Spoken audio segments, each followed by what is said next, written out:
This is Sunraysia Daily News with Sarah Harmon. Schools need to take a leading role in responding to youth mental health issues, including suicide, according to the state government. The rate of suicide in Sunraysia this year prompted a discussion between concerned parents and teachers and Victorian Education Minister James Merlino in Mildura recently. However, Northern Mallee School Council President's Group Chair Tony Alessi says the issue goes much further than the schoolyard and requires a whole-of-community response. An organisation that cares for the elderly and people with a disability has urged Sunraysia residents to connect with those who live alone or may be separated from family and friends during the holidays.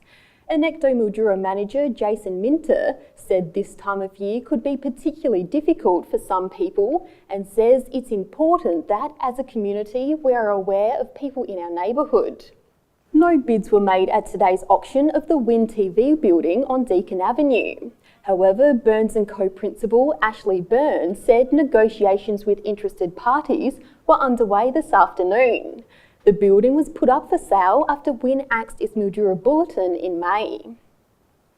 Hot weather over the past few weeks has forced many Mildura residents to spend more money trying to keep their homes cool. Mildura councillor Judy Harris says measures people can take to reduce their power costs include planting vines and deciduous trees, using ceiling fans and resisting the temptation to turn the air conditioner down too low. One of the really simple things that can make a big difference would be just to turn up the temperature setting.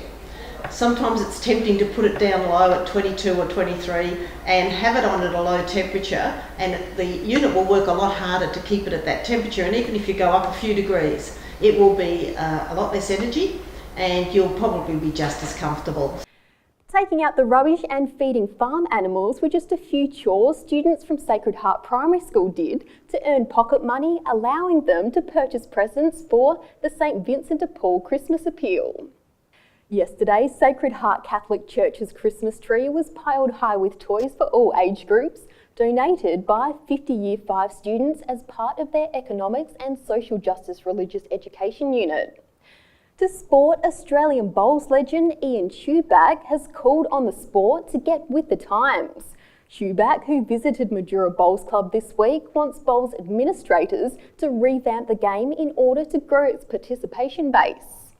The former ABC commentator suggested shortening the bowls pennant season as one of the methods of improving the sport. Workers Golgol start as favourites tomorrow in their one-dayer against Irimple at Outaringa for round 7 of Sunraysia Cricket Association. The second-placed hosts go into the game without veteran David Hogarth, yet still have the strength to get over the top of an inconsistent Irimple unit.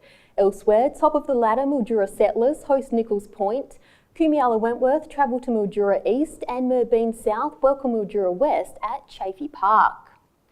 To the weather, Mildura can expect a sunny day tomorrow with a minimum of 9 degrees and a maximum of 26.